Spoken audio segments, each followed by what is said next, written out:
Trending है, कुछ stocks है जहां पर गिरावट है। आइए सारा कुछ समझ लेते हैं वामाक्षी से। गुड आफ्टरनून वामाक्षी, बताएं मिड कैप में गेनर्स लूजर्स कौन से हैं? शुरुआत करते हैं हम टॉप गेनर्स से। तो ग्लेनमार्क लाइफ साइंसेज आज के गेनर्स में शामिल है। ये स्टॉक वॉल्यूम बजट भी है। आज के ट्रेडिंग वॉल्यूम्स अगर हम देखें तो वो करीब 10 गुना है 10 डे एवरेज ट्रेडिंग वॉल्यूम्स के कंपैरिजन में। थायरोकेयर भी फोकस में है क्योंकि आप जैसे कि आपने पहले बोला कि कोविड के केसेस में बढ़ोतरी के कारण ये स्टॉक आज कर रहा है। मैंगलोर रिफाइनरी और पेट्रोकेम भी फोकस में है। ये स्टॉक ने आज अपर सर्किट हिट किया है। सिंगापुर के जो GRMs है वो है 25.2 पर बैरल के मार्क पे और ये एक्चुअली एक लाइफ टाइम हाई है। ऑयल इंडिया भी आज फोकस में है क्योंकि बढ़ते क्रूड के दाम से कंपनी को फ़ायदा होता हुआ नज़र आ रहा है और कंपनी का कहना है कि वो अपना प्रोडक्शन बढ़ाएंगे करीब 30% से अगले 2 से 4 साल में। खैर, ये तो हो गए टॉप गेनर्स के और अब बात करते हैं हम टॉप लूजर्स की। तो अनुपम रसायन में हमें ये लगातार दूसरे दिन गिरावट देखने मिली है। इंडिया बुल्स हाउसिंग फाइनेंस भी लूजर्स में शामिल है। 2 दिन की तेज़ी के बाद यहाँ स्टॉक में हमें गिरावट नज़र आई।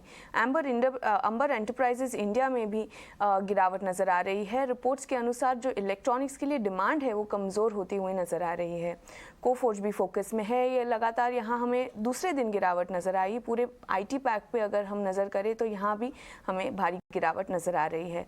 तो देखते हैं हम कुछ सेक्टर स्पेसिफिक स्टॉक्स। तो जो शुगर स्टॉक्स है उसमें हमें आज एक अच्छी तेज़ी नज़र आ रही है। भारत ने जो 10% इथेनॉल ब्लेंडिंग का टारगेट है वो अचीव कर दिया है उसके डेडलाइन के 5 महीने पहले और इसी के चलते श्री रेणुका, धमपुर, बलरामपुर चीनी और अवध शुगर में हमें अच्छी तेज़ी नज़र आ रही है। होटल स्टॉक्स में गिरावट नज़र आ रही है। बढ़ते कोविड केसेस के कारण इंडिया का जो एक्टिव कोरोना केसेस है वो मार्च 20 से सबसे हाईएस्ट लेवल पर है और इसी के चलते हमें लेमन ट्री, शाले होटल्स, इंडियन होटल्स और EIH में गिरावट नज़र आ रही है। और आखिर में IT स्टॉक्स पर फोकस करिएगा। निफ्टी IT लगातार दूसरे 2 दिन के गेन से बाद डिक्लाइन होता हुआ नज़र आ रहा है और आज के टॉप सेक्टोरल इंडाइसेस में शामिल है। बिल्कुल, तो ये कुछ मिड कैप में चढ़ने और गिरने वाले शेयरों के बारे में वामाक्षी भी बता रही थी। उन सेक्टर्स पर एक एक करके फोकस करेंगे। लेकिन वामाक्षी ये भी बताइए कि खबरों वाले शेयर्स कौन कौन से आए हैं बाजार खुलने के बाद? शुरुआत करते हैं हम गुडलक इंडिया से। तो आज कंपनी की बोर्ड मीटिंग थी और उन्होंने अप्रूव किए हैं करीब 13 लाख वारंट्स प्रेफरेंशियल बेसिस पे और इसका एक्सरसाइज प्राइस रखा है 305 प्रति शेयर का। स्पाइस जेट भी आज फोकस में है। कंपनी ने DGCA के एडवाइस के मुताबिक 90 पायलट्स को रिस्ट्रिक्ट किया है मैक्स एयरक्राफ्ट ऑपरेट करने से। कंपनी का कहना है कि ये रिस्ट्रिक्शन की वजह से जो मैक्स एयरक्राफ्ट के ऑपरेशंस है उस पर कोई इम्पैक्ट नहीं आ रहा है और ये 90 पायलट्स का रीट्रेनिंग होगा।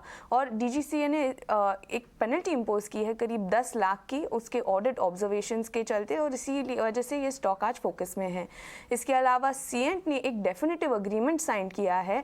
वो अक्वायर कर रहे हैं सेल्फीनेट। ये सेल्फीनेट कंपनी की बात करें तो वो एक international wireless engineering services company है जो पोर्चुगल बेस्ड है और सीएंट ये एक्विजिशन करेगा करीब 41 मिलियन यूरोस के लिए। और आखिर में जाइडस लाइफ साइंस भी फोकस में है। कंपनी को फाइनल अप्रूवल मिल रहा है US FDA से फैमोटिडिन टैबलेट्स के लिए और ये जो ड्रग है वो उनके अहमदाबाद फैसिलिटी से मैन्युफैक्चर होगा और IQVIA मैट अप्रैल 2022 के अनुसार ये टैबलेट का मार्केट शेयर है करीब $67 USD। ऑलराइट वामाक्षी, शुक्रिया ये सारी की सारी खबरें हमें बताने के लिए और साथ ही ट्रेंडिंग स्टॉक्स भी बताने के लिए। तो मिड कैप में एक्शन स्टॉक स्पेसिफिक जरूर नजर आ रहा है और ऐसे में नीरव शुरुआत साइंट से ही करना चाहूंगी क्योंकि कंपनी ने एक अग्रीमेंट साइन किया है इंटरनेशनल वायरलेस इंजीनियरिंग कंपनी सेल्फीनेट के साथ। पुर्तगाल की है ये कंपनी और 4.1 करोड़ यूरो में एक खरीदारी का अग्रीमेंट, बाय अग्रीमेंट साइन किया गया है जिसके चलते फोकस में भी है। इनफैक्ट ये स्पेस की अगर बात करें लगातार फोकस में नजर आ रहा है। साइंट में अच्छी तेजी के बीच आज कामकाज भी हम देख रहे हैं। कमजोर बाजार में भी हरे निशान के साथ ये ट्रेड करता हुआ। आपकी राय क्या होगी? देखिए, सैंड ओवरऑल अगर देखें तो एक नेगेटिव ट्रेंड में है। ज़रूर आज थोड़ा ऊपर है पर आई बिलीव कि ये स्टॉक में थोड़ी बहुत और बिकवाली आ सकती है।